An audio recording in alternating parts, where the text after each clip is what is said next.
Hello and welcome to the Critical Twits podcast season 2. I'm Brian Ennis and I'm joined as ever by my odd and cryptic companion through life's bleak misfortunes, Aaron Ravinsky. Say something weird and obtuse, Aaron. Cheese wagon wheels. Okay, cool. Well done, mate. You odd little man. We're joined today by Chris Longhurst, aka Potatocubed, a British tabletop games designer. He is known for his many genre and system spanning works, including the upcoming Threadcutters, Pigsmoke, See Issue X, Strike Force Omega, 7 Golden Coins, and Bleak Spirit, as well as its incredibly interesting source book, Hat Spirit. Welcome to the podcast, Chris. How's it going? It's going pretty well. Thank you for having me. I feel like I'm going to struggle to live up to that intro, but I'll do my best. You have already surpassed yourself with that intro because these are all things you've done. Did I miss anything out? I think you missed out some of this. I've got a bunch of like little bits and pieces, like little zines and like 2-page A4 games. Oh, cool. Milkshake, Attorneys at Jaw, Emergent, Burning Neon, Sunlands, Ends of the Earth, Glaive Guizarm Glaive, and the Glaive Guizarm Glaive Fantasy Supplement, which is really hard to say. I've only ever written it down before, and it's hard enough to type. I have to admit, I was brought on to your attention when I saw at the UK Games Expo the 2-page Milkshake supplement bit, which is about playing a McDonald's worker. One of you plays a McDonald's worker at a drive-through at the very end of your shift as somebody comes in with an order, and you kind of roll for complications and attitudes towards each other. It's odd, but it looks really fun. That sounds cool. Yeah, it is playable. It's probably the least obviously playable thing I've made, but I know people who've played it. Like, I've seen a stream of people playing it, so I know it can be done. Maybe we should have a go. Did that come from personal experience? I did my time in the hamburger mines. No, when I was like the age to do work in McDonald's, I was working in a library. I read a thing on the internet about. I think there's a link to it on the PDF, although I don't know if the link's still live. But I read it and I thought this is a fantastic surreal story about a thing that happened at McDonald's, and I just knocked out the text for Milkshake in about half an hour afterwards, and then spent a very long time doing layout for what is a 2-page free PDF. Nice. So going back a little bit further then, Mm-hmm. when did you start playing tabletop games and what got you into it? What got you so... I mean, you must be well into it. You make them. Yeah, I have been playing RPGs since I was about 9 years old, which is a very long time ago. I was brought into it through sort of a confluence of bits.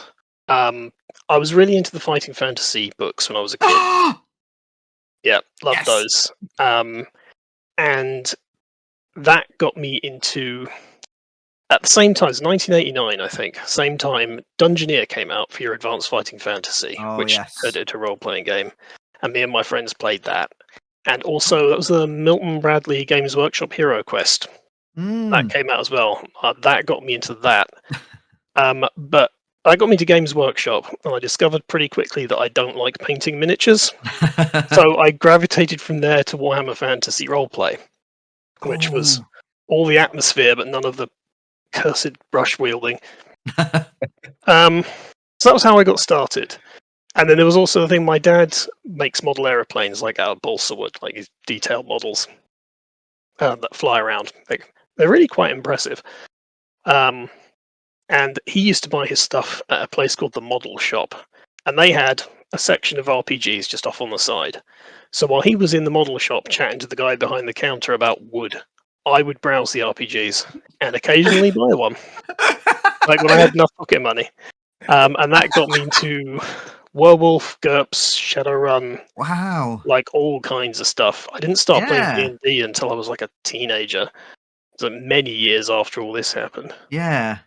That's interesting because I was an avid reader of source books in games. I mean, I bought Dungeoneer, and is it Black Sand? Yep, Dungeoneer, the Black Sand, and then Alancia was the third one, I think, but I didn't get that. There's like a world book as well, wasn't there? With Yeah, more there was details of the world.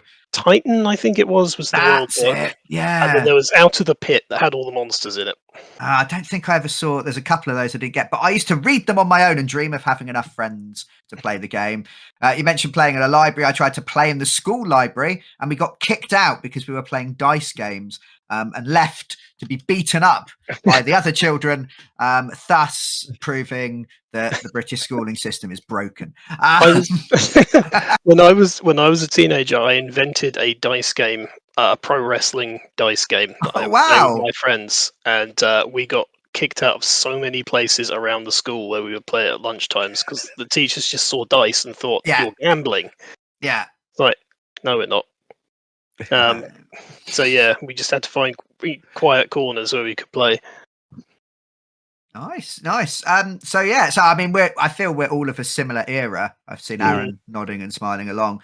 But this might be the thing. Actually, we preempted my next question. What got you into making your own games? Because it is a big jump from going from I'm going to read the books, I might buy a campaign, then I might make my own homebrew stuff. But to actually create something and publish it is a whole other thing. I have been making games the whole time.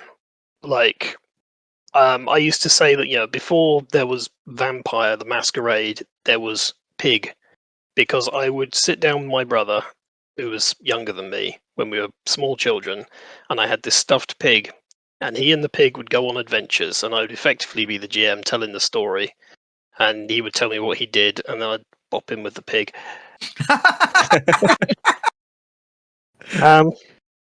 But yeah, I mean, I did stuff like that, and then I would do stuff like read the battle reports in White Dwarf, and then back solve from the army lists that they published, like the articles about what armies they were building, to the actual army list points, values, and things, and put together my own armies and stuff like that.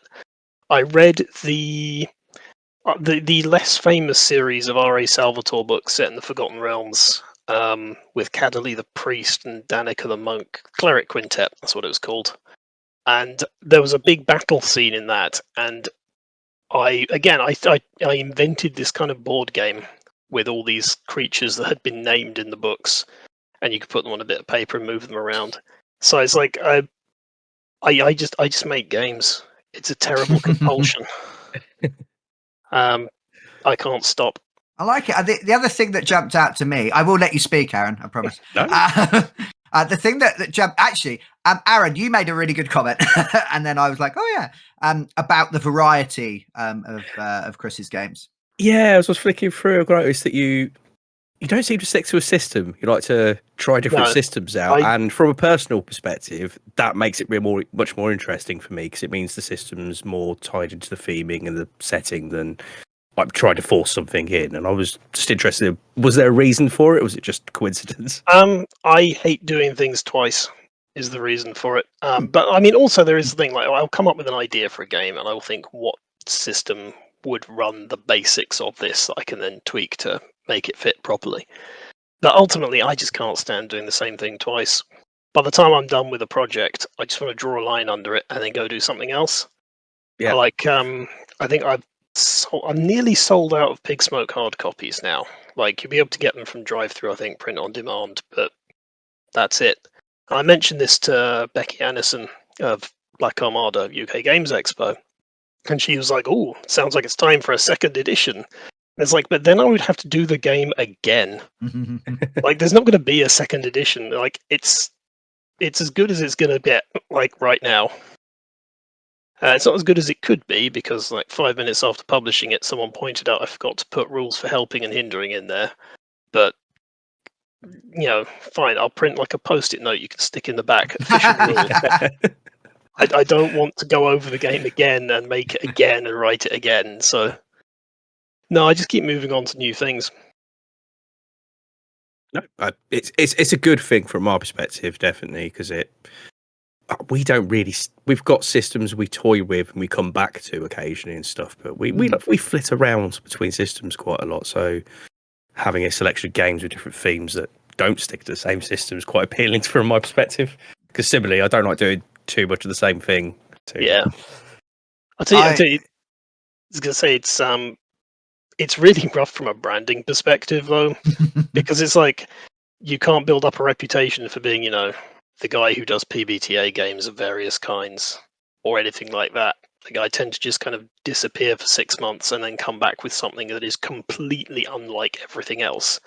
Yeah. So like I've got a small like group of core fans who pick up anything I make, but Yeah. I have to like sell people on the stuff I make every time. Because I can't just say, oh, it's you like the last game I made, maybe you'll like this one.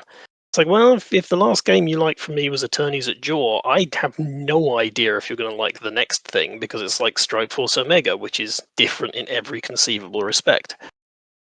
Have you found, though, that you might have a voice? Is there a tone? Is there a style? Is there a kind of maybe recurring themes? There are recurring themes, I think. I'd say the voice when I write, I adapt to the game that I'm writing. Okay. Like, I think Pigsmoke is the closest to my sort of default writing voice. Bleak Spirit, I very specifically wanted to get across the tone of the game in the writing, so I chose the words very carefully. Attorneys at Jaw is kind of goofier, so I turned up the goofy tone for that. But what I like doing is giving players lots of rope. Just saying, here's lots of, you can do all this stuff, all this amazing stuff. But if you don't do it carefully, you're going to ruin so much of the surroundings. Like, I like giving players like the opportunity to blow up huge chunks of the scenery, whether literally or metaphorically. Ages ago, I actually sat down and worked out what the themes in my work were. That was the one that stuck with me. I think the price of power is another one that keeps coming back. Like, what are you willing to do to get what you want? Okay. There's a few things like that. Like, if I sat down and did it again, I could probably pick out maybe 3 or 4 like key trends that run through it all. But it is stuff like that. And that's probably why your core fans keep coming back to you. You might be doing different things, but it's a Potatocubed game. It's a Chris Longhurst game. Yeah. Another Potatocubed banger, as said by a person on another podcast. I do have, I think, just to widen out a little bit then, we've mentioned like the huge variety of different games. So which of your beautiful children do you love the most? And we can talk about them. Which is the one that's gone off to university? You think I've only got one child? Like, I don't have to choose. Well, I hope that you love that child the most. Yes. Be awkward. You mean which of my games do I like the most? That's a toughie. Pigsmoke, I think, is probably straight up the best one. Like, I think it is the one that sort of encapsulates what it's meant to be most completely, and has the right voice. It has, if I was going to nominate one of them for an award, it would be that one. But I also have this, I really like Attorneys at Jaw. Like, it is a 3-page game with some paper dolls on the back. It's ridiculous. You are sharks who are lawyers. It's stupid. But secretly, it's really clever. Like, I put enough thought into the mechanics that I think there's a lot of really interesting stuff going on with it. But it's just wrapped up in this like very brief, goofy, silly game. Which is also good. I like a silly game. So then Pigsmoke, I know Aaron, you've had a look through Pigsmoke, I do believe. Yeah. So I'll pass over to you in a second. But what's the 30-second elevator pitch, or as we say here, the lift pitch? Doesn't quite roll off the tongue as well. It's Wizard Academia. You are wizards at an American college trying to get published, deal with your students, and deal with life in general. It is a sitcom game. It's the thing I like to think of. It's modelled most closely on things like Unseen University. Like, you'll see a lot of Unseen University in the DNA. Nice. I very much came across. yeah. It is a sitcom game, I think, is how I define its genre, because it is meant to have a cast of characters who are mostly pretty terrible. Like, there's some flex in there, but they get involved in shenanigans, and nothing goes right and everything escalates, and then you end up having a slap fight in a graveyard. To admit that does make a lot of sense. Having read through it, there was a section on. So you describe your own home, your small apartment for most people if you live on your own, which is where you go obviously to de-stress from the dealing with students all day. Or you can have a large apartment if you like, but you have to share it with somebody who's obnoxious. And it's been with your life in some way or form or fashion. As soon as you said sitcom, I was like, yeah, no, I can see that coming through in all the bits and pieces that were there. It's yeah. A lot of the writing in Pigsmoke is designed to like maximize comedy potential.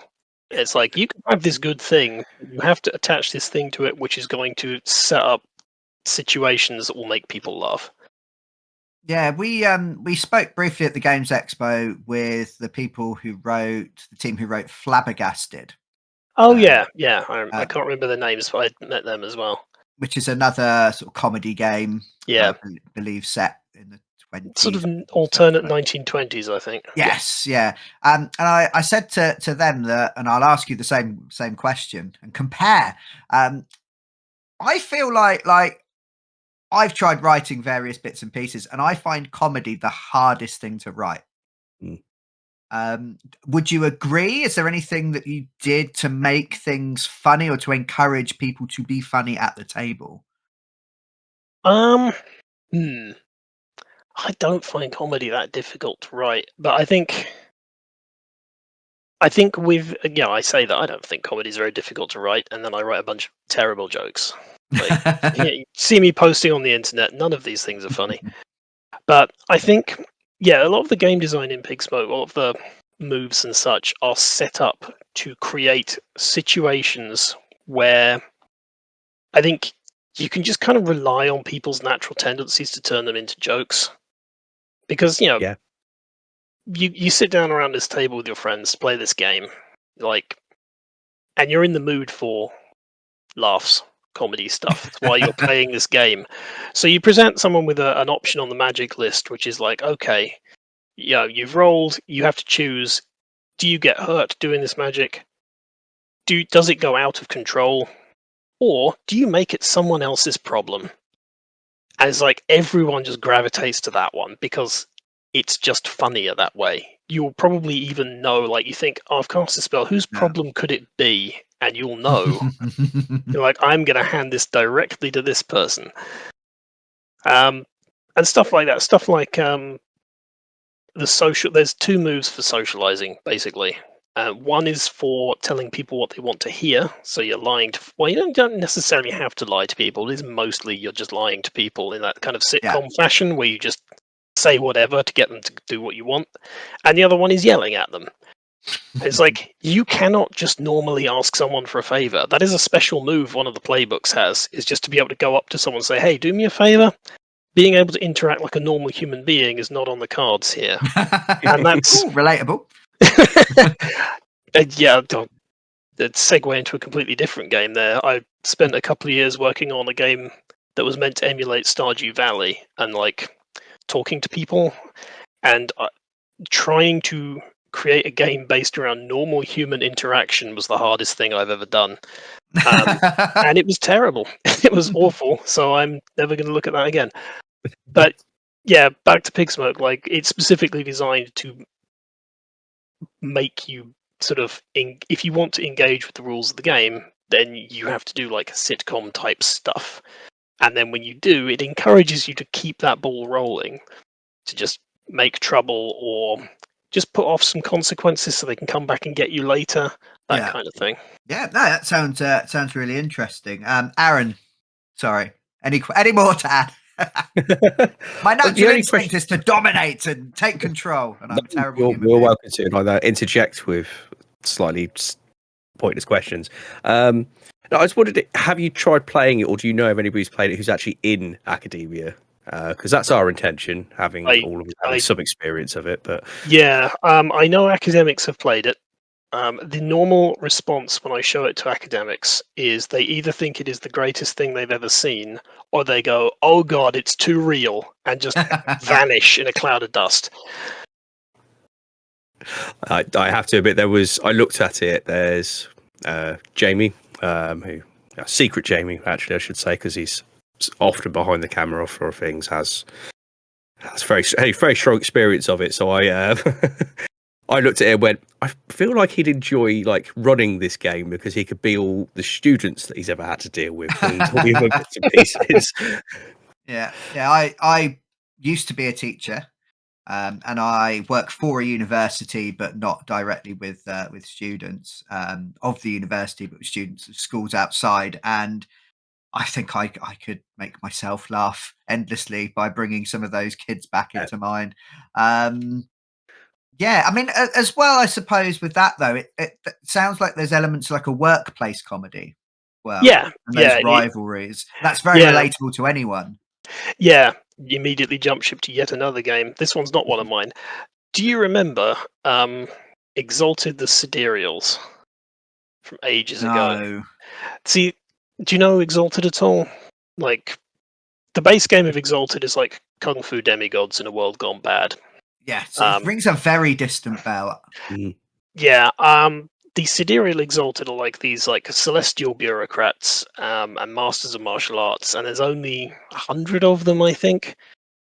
And part of like the Sidereal game is you are stuck with these people because there's some you basically you met previous Sidereals messed things up so badly that nobody sort of outside this circle of people can remember who you are unless you put a huge amount of work in. So the only people you ever get to interact with are basically your co-workers. And it doesn't play that for comedy, but I think some element of that made it into Pigsmoke as a sort of like thing was like you are stuck with these people. Like it's not like D&D where you can just kill anyone you don't like. Like that is frowned upon. You have to deal with them one way or another. You have to come back to work the next day and deal with what you just did. And I think that just kind of that sense that you are trapped with these people is kind of part of it. I could definitely see the appeal for anybody who works in any enclosed environment, really, with that. And be cathartic. I think just to sell it to other people, like it's not going to be so similar that you're going to go, oh god, it feels like being back with these wankers again. Yeah, I it like feels to like think you're going to that have some. the potential for catharsis is in there. Yeah. If that is your day job, then maybe you get to lash out a bit. Oh yeah, so I'm just thinking, I was very, very attracted when we were looking through your catalogue to Bleak Spirit. That immediately jumped out. I am a huge Soulsborne fan. I've just started playing the new Elden Ring DLC. I stream and I binned off I didn't bin off my stream, but I turned my stream to me playing Elden Ring so that I could justify not doing our normal games. It's a business expense now. Definitely. We'll add that to the massive list of costs that we'll never recoup. So I just thought I'd show you my lovely Bloodborne plushie that I have here. Oh, nice. And I do also like a good plushie. And I got given a Warrior Jar Alexander. Oh, nice. Giant figure, and his head comes off, and you can put stuff in him.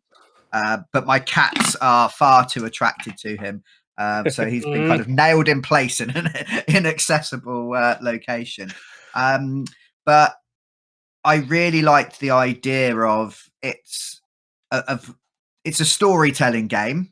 Yeah, It's not, although you think Dark Souls, Bloodborne, Demon's Souls, Elden Ring as combat games, a big appeal of it for a lot of people is the lore, the background, the feel, and the tone. And it felt to me, I want to play it. I really want to play it. And I'm hoping I can convince some people to play it on our sister podcast, Roll in the Dark, where we keep all of our actual plays. Excited to give it a go. But just tell me a little bit about why did you pick that tone and that feel, and just tell us a little bit more, really.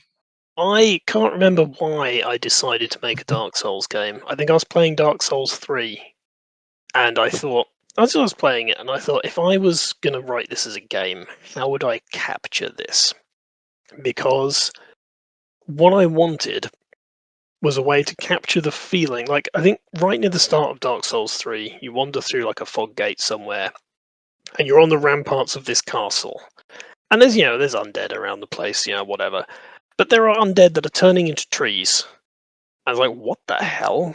There's a dragon over there. There's a guy over here who turns into what looks like a swarm of black bees and attacks you. It's like, what happened? What is going on? And Yeah. that's what I love about these games. Like, you wander into a new area and you're just like, what the hell happened here? And so I wrote a game that captures that feeling. And I based it on Lovecraft-esque, which is a really good kind of mystery game. Lovecraft-esque is about Lovecraftian mysteries, as in what eldritch horror is happening.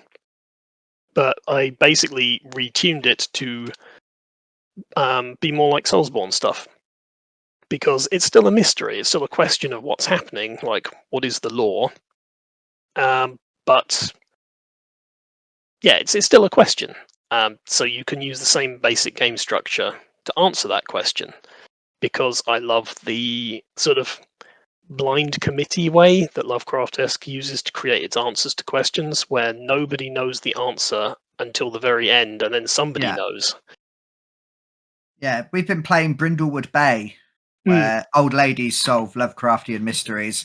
And it does a similar thing. I think Gumshoe is similar as well. Gumshoe is... Oh, sorry. I'm sorry, I'm going to digress on mystery games now. You've activated my trap card. Gumshoe is... you still need to write the mystery in advance to play Gumshoe, and then it's just a way of doling out clues, essentially. Oh, okay, yeah. Whereas with Brindlewood Bay, there is no advance answer to what's going on. Same with Lovecraft-esque and Bleak Spirit. You don't know in advance what the answer is. And with Brindlewood Bay, the players determine what the answer is by sort of getting together and discussing what they've got and how that fits together. Whereas the Lovecraft-esque method is more, you go away by yourself and you think, what does all this mean? So, and then when it's your turn to run the game, because of the rotating GM system, that informs what you put into the game. So gradually, it works towards this consensus, even though nobody knows what anyone else is thinking. And I think that is a really impressive bit of system design. So I stole it. Yeah, so I mean, I really like that. So you kind of, one of the first things that stood out to me is that I'm gonna quote you now. Players take turns being the world for a scene, not just like being the DM, because it's not quite the same as being a DM, but you get to be the world. And I was like, ooh, this is interesting. And then other players, you have someone who plays the Wanderer, and the Wanderer is like a shared PC, and you take turns playing the PC each and kind of guiding them. And then everyone else, when they're not either of those roles, is the chorus. Greek tragedies and such like. You play the chorus and you chip in and you play like the extra NPC roles and you offer suggestions at various points. So that seemed really, really interesting. I really liked that idea. Again, stolen from Lovecraft-esque. It's a good system for a like single protagonist game. Everyone gets to be the protagonist at different times. Yeah. And I've forgotten if there was a question in there. No, I just waffled at you. Oh, okay. I think the thing that stood out to me is when you've got a shared PC. Mm-hmm. It's very easy when you play a PC, and I do this quite a lot when I'm a PC. I'll be like, my character is very sad about this, so I'm going to go and cry in a corner. And you're not allowed in Bleak Spirit to narrate the inner monologue. Yep. You just say that they do the thing and describe it. Yep. And then someone else might come over and be like, okay, it's my turn. And he loved that thing that happened. He was crying tears of joy. We're going to investigate that in the next scene. And yeah. Maybe our protagonist is the sort of person who just, cries a lot. Maybe they just weep all the time. Like, that's a very Dark Souls kind of thing, I think. Yeah. But, I think, again, because part of what Dark Souls is there's that question, who is this weirdo who climbs out of a grave and runs around stabbing people with a huge sword? Like, you never really know. You're just like the chosen undead, that guy. I kind of wanted to keep some aspect of that. It can be. I've had people tell me it's quite tricky sometimes to remain completely outside the character when they're kind of driving them around. Which fair enough. But so I think as long as you aim for that, you want to aim for that sense of mystery, and also it means that when different players play the PC, their actions feel somewhat more consistent because you can imagine you can sort of imagine like what would make all these actions make sense together. You can probably come up with something. Whereas if you were narrating the inner state, that is harder. Although I suppose it might also be easier because you know what the inner state is when you pick up the character. Swings and roundabouts, I guess. I think for me, when I heard that and read that on the page and things, I was reminded of a visual novel game I played by Christine Love called Digital A Love Story, where you're playing on an old message board system where you have to dial into each of the various message boards. You message people, but you never see what you send to somebody else. You only ever see their replies. And I found myself getting much more attached to the character I was playing in that game because I was imagining what I would have written to get that response back. And I feel like this system does a similar thing. Like you're going to say, "Oh, he's going to go off and do." I'm going to want. Yeah. He wanders off towards the trees to climb them to look around, and then each of the players around the table is going to go, "Well, why would they have done that? I think they would have done it because of this reason." Yeah. And it shapes that thing. And like you said, consensusly, it's going to warp and change things slightly, but come to a weird consensus. It sounded interesting. Also, as somebody who's never actually run a game myself before, it felt like a way of getting. I know, because I'm scared of it. It's frightening to have all that responsibility on your shoulders and knowing to do it right. So having this kind of shared system and not necessarily having to take into consideration what the people around you have necessarily done, more your interpretation of what they've done might be a nice DM introduction. I don't know. Yeah, it's hopefully easier than like having to pick up an entire like game and hold it in your head. Also, it's a principally narrative game, so it's not like you have to wrangle that many game mechanics either. Yeah, I mean, I think when it comes to DMing, we have played games where you've taken control of scenes and stuff. Right? We played Fiasco, for instance. Very true. Where you've played characters and been sort of jiggling around and doing a bit of DMing, and you're good at it. You just lack the confidence. So yeah, you just have to do that repeatedly for 3 hours a week forever. Yes. I'm just going to go off on a slight tangent here. Do you remember I ran a 24-hour charity game for us a few years ago that was based on Dark Souls? Yes. Which had a very weird location, and you could die and be reborn. And there are all sorts of weird twisting of Pathfinder mechanics. But I feel, looking back, I didn't nail the tone whatsoever in any way, shape, or form. So reading through has kind of given me like, oh, this is what I should have done kind of vibes. And one of the really cool things that you put, I struggled with NPCs being kind of cryptic. Because I want to help my players along, and I've got an idea in my head, and I want them to kind of follow some clues and follow the story. And I think the best explanation of Soulsborne characters that I've ever read is in there, page 33. I always cite my sources, academia. You say something along the lines of, to paraphrase, that all of the characters that you meet, all of the NPCs, believe that either you are there to stop them from accomplishing their goals, or you are like a representation of kind of their philosophy. You are just like them. You have the same goals. And so they talk to you in this really weird way where they make all of these assumptions and they don't really listen to you.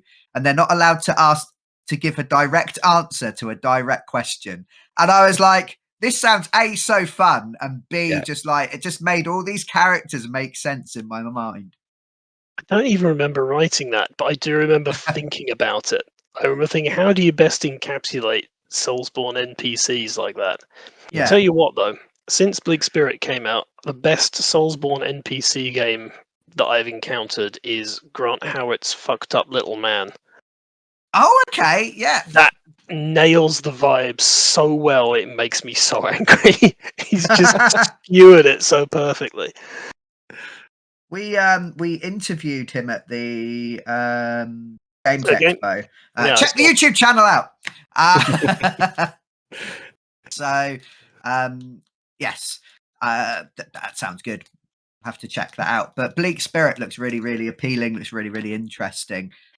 So if anyone would like us to give it a go, let us know in the comments and in your reviews, or send a carrier pigeon. Leave a little mark on the ground, and we'll touch it, and it will summon your message. It'll all be good. Just gonna say, nobody's played Bleak Christmas Spirit for a Christmas episode yet, despite Okay. the thing that people should. That was Right. I knocked that out like I think one December because I thought, oh, this seems like an idea. But it's basically a game of Bleak Spirit where you're playing Santa in a haunted house. Ooh, cool. Right, Aaron, add it to the schedule that we don't have. But make a schedule and then add it to the schedule. I figure, if I talk about it in June, that gives you and anyone else who's listening enough time to queue it up for December. Yeah. Oh, definitely. And we'll probably do it whether or not you leave comments, but just talk to us. It's nice.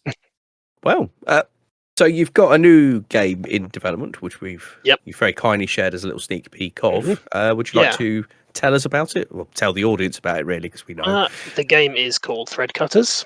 It is a game about occult assassins. It's tarot, and it's inspired by tarot cards, the Hitman video games, and John Wick, basically. Cool. So if you imagine you're John Wick, but also you have some like weird occult powers, and the people you're killing are representative of the court cards from a tarot deck. That's the game. It's got both narrative. It's got sort of each hit is split into like a narrative lead up, where you sort of answer questions and use your powers to bypass obstacles, and then when you actually confront the target, it converts to a quick diceless tactical combat game where you can test your powers against theirs. I'm doing it in conjunction with Galen Peugeot, who is a well-known artist and slightly less well-known game designer, who suggested the idea when I was on Twitter a while back complaining about how much I hate doing setting writing. And he was like, I've got this setting, would you like to write some mechanics for it? And I said, yes, because I figured it was a cheap way to get a lot of his art in a book. Are you a mechanics first kind of person then? I am. I like designing all the little gears and the way they fit together and turn together. Like, it's why I'm particularly fond of games like Pigsmoke and Bleak Spirit, where largely the player group is building the setting as they go. So I can paint in some broad strokes and then go, there you go, have fun. But I was writing Strike Force Omega, where I decided to do like half a dozen sets of baddies that you could fight, put the stats in the book. And I thought, well, I'll do like a sample campaign for each of them as well, to show like how the game runs and give people lots of stuff to work with. And I got through about half of them and I was like, I hate doing this. I hate having to come up with a new idea every time, even for sort of the abbreviated sort of setting work that I was doing for Bleak Spirit.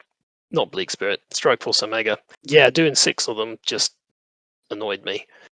I think because the other thing is when you've got a project that's almost finished, like that last bit is just like, oh, for God's sake. Now draw the rest of the owl. I've had emails like that today. So did was the tarot setting sort of something you had to work with, or was that something you went, no, this is going to fit in? And that was Galen's idea, like with the tarot cards and stuff. And I thought, well, this could work.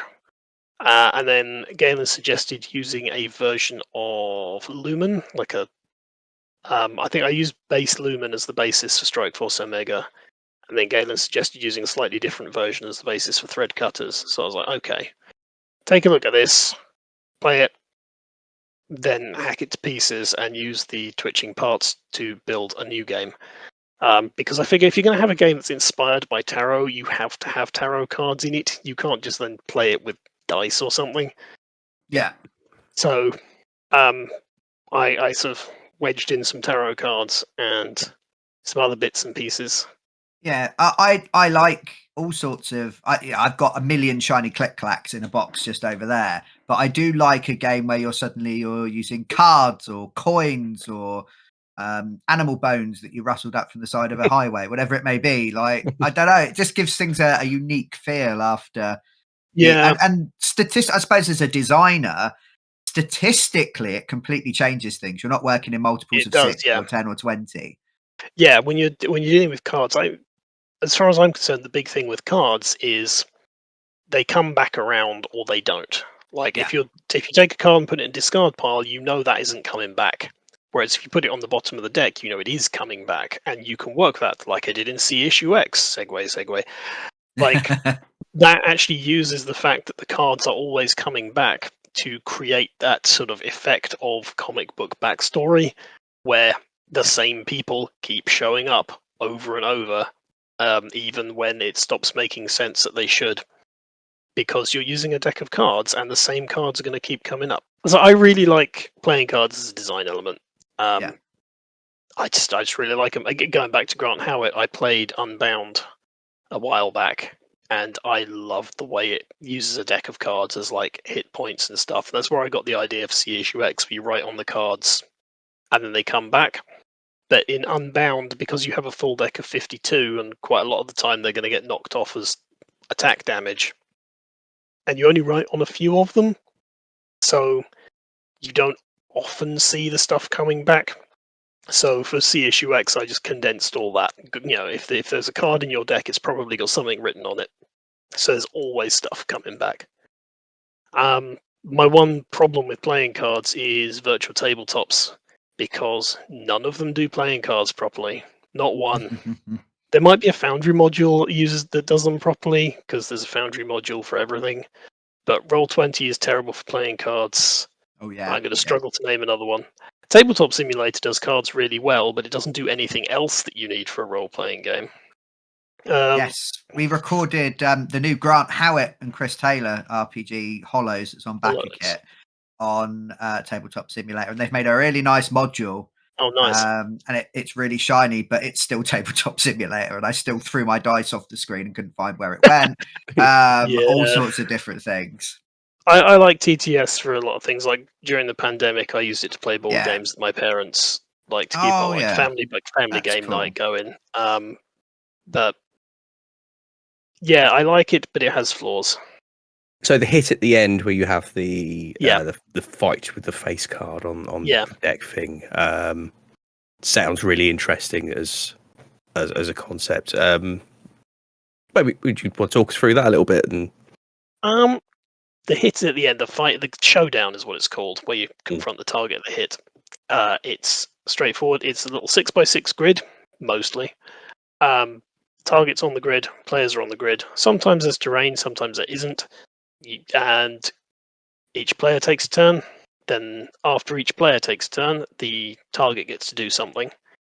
And after every player has taken a turn, the target's taken their last turn, there is a shift, which is a change. It's a change in the battlefield. Things are different now going forwards, and this is lifted from Spencer Campbell's Lumen system, where if you look at Lumen or Nova or any of the other games he's done, the shift is a thing from that. So it's a 6x6 battlefield, actually. Like, it's pretty heavily pulled from that. But I did get Galen to get permission before I started doing that, so we're all good. It's fine. Credit where it's due. And I've stolen a load of stuff from his games. Just to hark back to something you said you don't like writing settings. And we talked about Bleak Spirit, where you take turns kind of making up one little bit of the setting and then you have a rest and think about it. But it also reminded me of 7 golden coins. Yeah. So if you could expound on that a little bit, that'd be brilliant. 7 golden coins was inspired by me playing Elden Ring, because I played Elden Ring, and what that game does really well, again, forget all the mechanical combat-y hacky slash bits, whatever. What it does really well narratively is you've got these links between groups and people and mythic figures, and they're not explicit, but you can still put them together. There is deep lore if you want to go digging for it.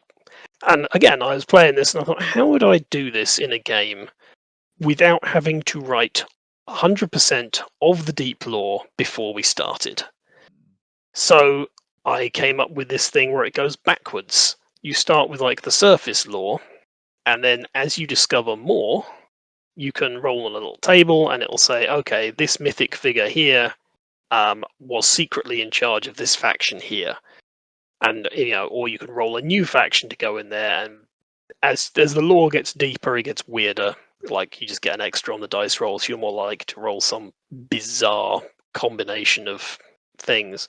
So it just lets you kind of randomly generate your way through a setting with all the lore in it, and gives a way to explore that lore as well, based on what the players are doing.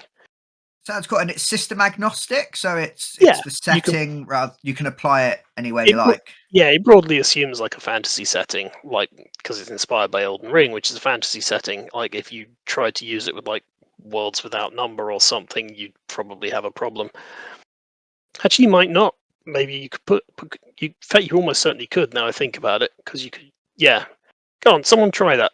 Run a sci-fi game using 7 golden coins. Yeah, and then let Let's us know see. how it went.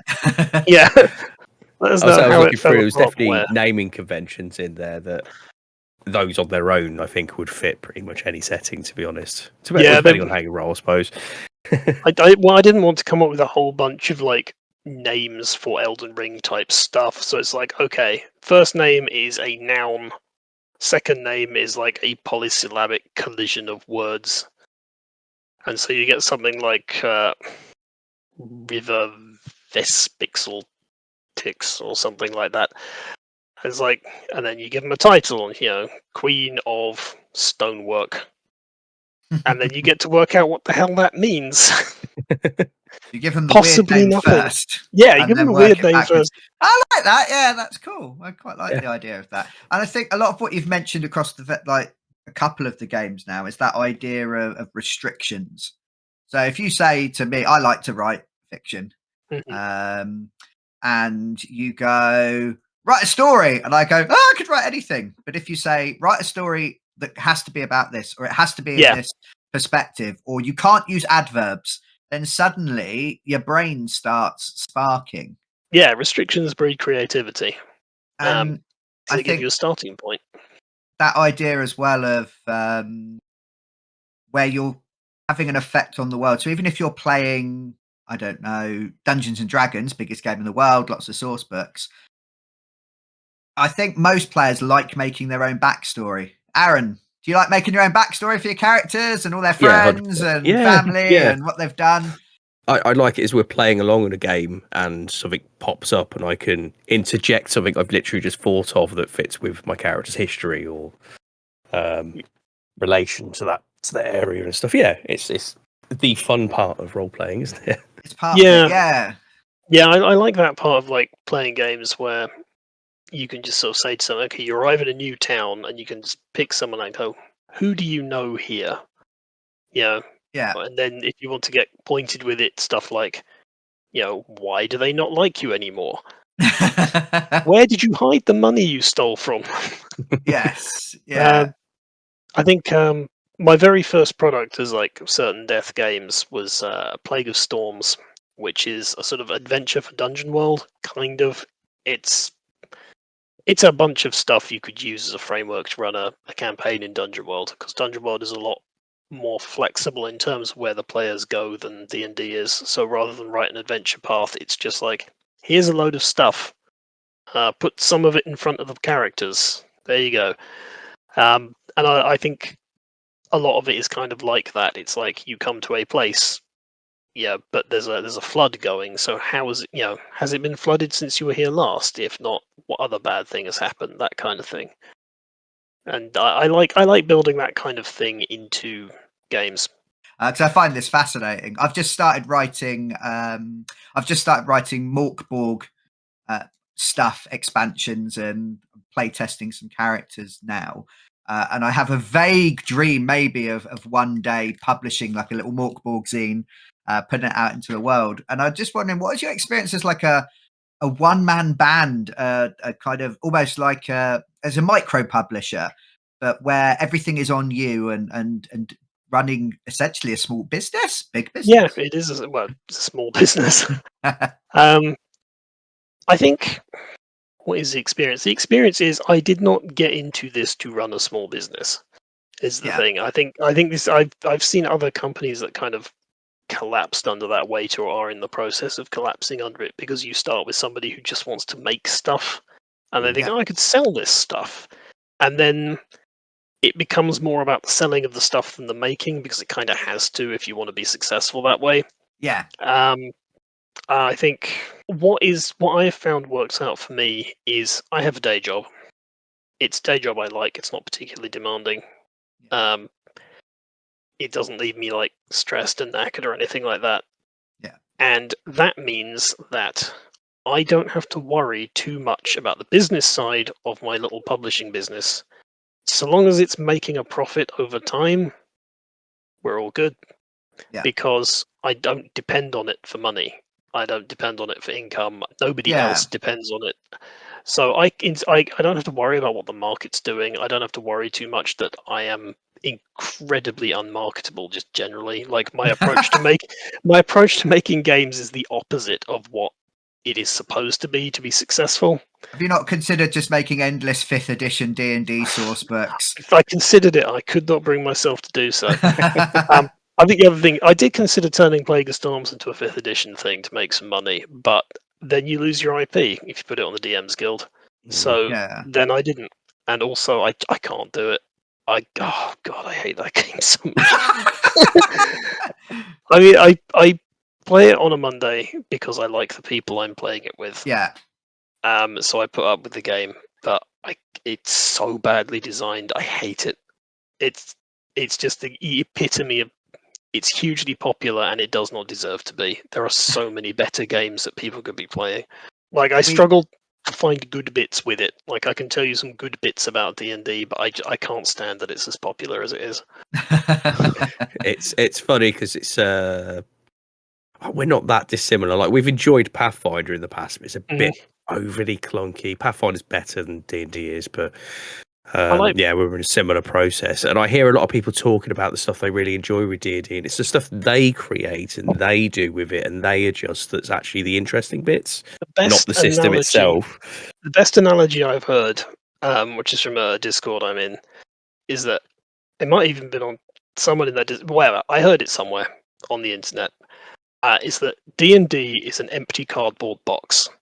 There could be all kinds of neat stuff in there, but it's because you put it in there. Yeah. And also the combat system is an angry raccoon that lives in the box and occasionally eats some of the stuff you put in. Yeah. Yeah.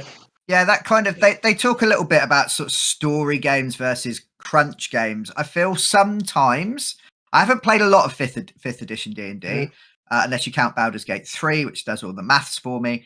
I've written an essay about that. Oh, lovely! Kind of. It was an essay about combat systems in D&D, but I do touch on like 5th edition versus Baldur's Gate 3 and the differences in the way combat works. Yeah. Please go on. No, but I played is it Legends of Phandelver, the starter kit for a brand new group. Nobody there had really played. A couple people had dabbled, but nobody had really played. And I had 15 years of DMing experience behind me at that point. But they wanted to play D&D. It was the new one. And I thought, I could pull this out of the box. And we played one session. We got about an eighth of the way into the thing. And I just threw it out and just ran Pathfinder for them. Yeah, I think Pathfinder is very crunchy in that sense.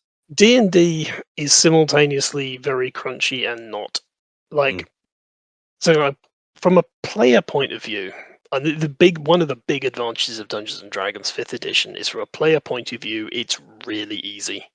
Yeah. You rock up, you slap like 3 things together to make a character, you roll dice when the GM tells you, you tell them what number you got. Done. The GM, meanwhile, has to do game design on the fly in their head for 3-4 hours at a time. Yeah. Because there are no rules. There's a sidebar in the combat chapter that's just like, try things, try inventive things. Your DM will tell you how it works. There's no set DCs for anything. It's just like, here's what you might try with this skill. And it just keeps layering more and more load onto the DM. And it's like, I'm not surprised that people burn out playing this game, or running this game rather, because it replaces any semblance of like design with, yeah, the DM will fix it. Yeah, It's that sounds heavy, because although it's great for the players, technically the players are 80% of the table. But if the DM is a naughty word, if they're not very good, then the whole game falls apart, and those 80% of the players have no game. Yeah. Like, I mean, the other big advantage is, well, another big advantage D&D is, like, because it's so huge, you have this vast body of knowledge of how to run it. You can consult YouTube videos, blogs, etc. If you're running D&D, somebody else will be able to tell you, here's what you're doing wrong, here's how to fix it. But you still have to do it all in real time at the table every week. And it's like, that is not easy. No. Because I've run plenty of D&D. I have made plenty of terrible rules calls. I'm not even in 5th edition. Like, I remember when I was running 3.5 many years ago, I decided to institute. You had to make a heal check to tell if someone was alive or dead when they were downed in combat. So I thought that felt realistic. So cue one of the PCs being knocked out in combat, but stabilizing. Combat's over. And they've got a portal to the elemental plane of water, so they're just shoveling all the dead bodies into it. And none of the PCs passed their to see if the PC was alive or not, so they just tossed him through the gate. I was like, well, he's dead now. That's wonderful. The player in question thought it was very funny, so I got away with it. But it's just like, I just said after, that's a terrible rule. We're not doing that anymore. If I was invested in that character and that happened, I'd be mildly upset. I don't know, Aaron, you tell me how salty I'd be. I feel like you'd leave that game, to be fair, if you'd invested in it and somebody just went yeet and just got rid of the character completely without even thinking about it because of a rule. Where it's particularly if a rule was like, oh, you failed a thing that should be obvious. We once in D&D 3.5, one of the player characters fell at this giant siege, holding the line against this army trying to bash through a gate. And there was a whole hour-long scene eulogizing him at the funeral and putting him in the ground and burning all of his equipment so no one else could use it because it was his and take it to the afterlife. And the player just sat there looking increasingly upset the more that people said how wonderful his character was. And in the end, as the DM, I was like, mate, you're right. And it's like, reincarnation exists in this world. Resurrection is a thing. What are you doing? Oh, dear. Great times. Yeah. Probably harder to bring them back from the elemental plane of water, though. Well, I mean, they were like level 3 or something. Resurrection was very far off at that point. Yeah. So earlier, you mentioned having copies of Pigsmoke available as actual physical things. Yes. Which sounds lovely. As someone who's had a couple things published in like actual places where you can hold the thing, they're my precious babies. So and I think you ran a successful backer kit campaign for Strike Force Omega. Yes, I have so many copies of Strike Force Omega in my storage unit. Please buy them. How do we go about buying those? Buying Strike Force Omega is quite difficult because I only sell it at conventions. Okay. I believe it is also available through Indie Press Revolution. I think there's some copies in Forbidden Planet Glasgow. Oh, cool. And there's a shop called Beyond Cataclysm in the UK. And they're really good about stocking little indie RPGs. Cool. Their boss always spins by the UK Indie RPG League stall at conventions and grabs some bits and pieces. Okay. If any of those are available online, hello, Cat. It's his dinner time, so you must make sure I haven't forgotten. Don't you step on that keyboard. If you have any links, we'll take those and we'll pop them in the description. Absolutely. I link people to my itch page for the most part, but I have a drive-through RPG page where it's where you get hard copies from if you want them. Yes, we went to itch.io for our PDF copies, and probably should have declared this at the beginning. Thank you for the copies you gave us to kind of look through and review. Vested interests have been made in this podcast. Disclaimer, but we weren't paid unless you count the things themselves. I was just wondering, you seem like a pop culture vulture. You're talking about video games, you're talking about comic books, you've been talking about all sorts of different genres, and also loads of different rule systems. And we always ask people if they've got something they'd like to recommend to our listeners. It can be a role-play game, and that's cool. It could be something completely different. It could be both. Something to recommend. Right, I'm going to recommend a role-playing game because there is one that's like top of mind. Actually, there are several that are top of mind at the moment. How many recommendations am I allowed? Just one? 3, if they're sufficiently different. Well, let's go.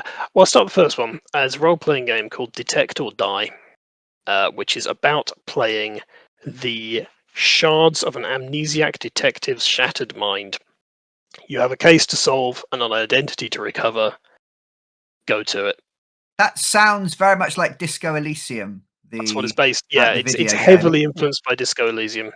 Oh, It's I very loved good. that game. What else I was going to recommend? Songs for the Dusk is a game which has just hit its 1.0 release, which I will hopefully be running for a local group in a few weeks. It's a Forged in the Dark game about post-apocalyptic community rebuilding. Also available on itch. Google Songs for the Dusk. You'll find it. It's right there. What else have I got to recommend? I'm looking at things. Squishmallows, just generally. they are very squishy. I was surprised. The very first time I picked one up, I was like, this feels weird and oddly squishy, and I would have pressed my face into it. Yeah, I love Squishmallows, but I can't have any more. My wife says so. Let's see. Looking at things on my desk. I will also recommend... why not? Heat, Pedal to the Metal. It's a board game about racing. Like 1960s, I want to say, motor racing. It is extremely good. It got well reviewed on Shut Up and Sit Down last year and immediately sold out everywhere. But it is available again now. Oh, good. Yeah, there's been lots of things with them particularly. I've been like, I want that and I can't have it. And it's gone. But yeah, I could... Actually, I've changed my mind. I'm not going to recommend something everyone knows about already. I'm going to recommend the Fashion Game. Let's see. Out of the way, Puscat. I've blurred everything so you can't see it. It's called The Fashion Game by Ryoko Yabuchi, who's a Japanese game designer.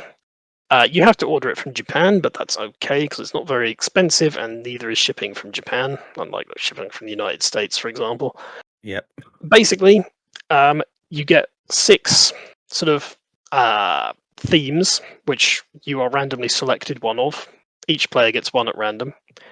And there's stuff like meeting an oil baron, meeting a friend for lunch, going out clubbing. And you get 5 kind of random textures on cards, and you have these little cutout shapes of clothes. And with these 5 random textures, you have to try to express in fashion the outfit you have been given. It is phenomenally good. It's suitable for anyone old enough to read the cards, and in my niece's case, like with her dad's help reading the cards, not even that. It's really, really good.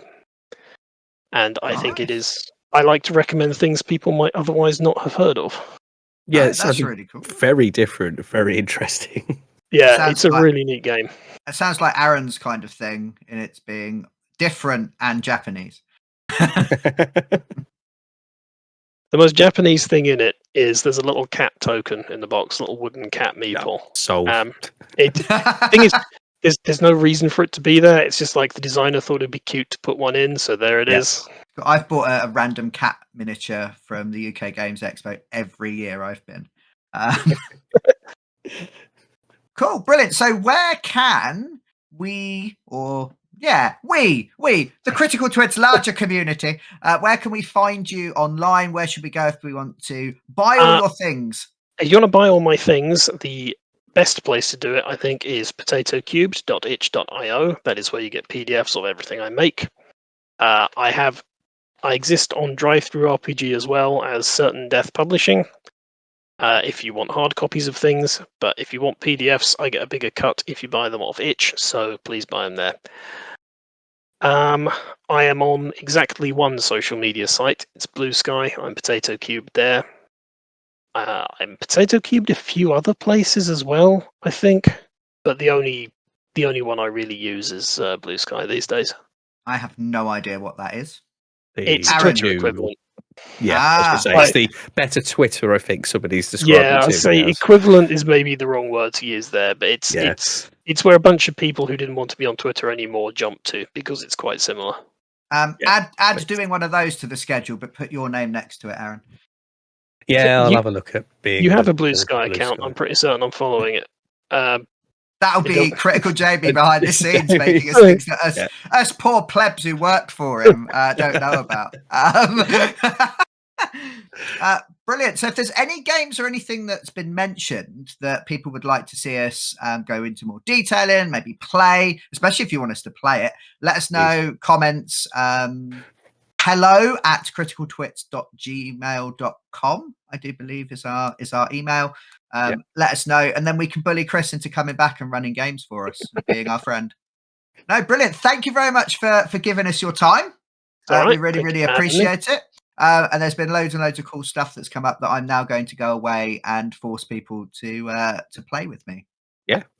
To play the games with me. Yeah. Phrasing. Cool. And Aaron always does the outro. Do I? Oh, okay. Oh God, I forgot what it is. No, I don't. Yep. No, thank you very much for joining us, Chris. It's been much appreciated. Please do go follow and check out and buy things, because the stuff we've seen has been incredibly interesting and is going to be added to our list of stuff to do at some point.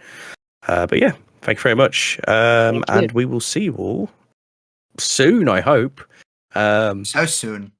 Come and watch us on YouTube. Come and listen to more podcasts at Critical Twits. Come and check out our actual play at Roll in the Dark, which is a separate podcast, just so that we can keep the streams clear. You don't want to cross them. Bad stuff happens. This podcast is available in audio format on the Critical Twits podcast. It's also available in video format with sound if you want to look at our beautiful faces during, which is available on our YouTube channel. Just look for Critical Twits. And hopefully we'll see you again next time. Bye, everybody. Bye. Bye. Roll the dice.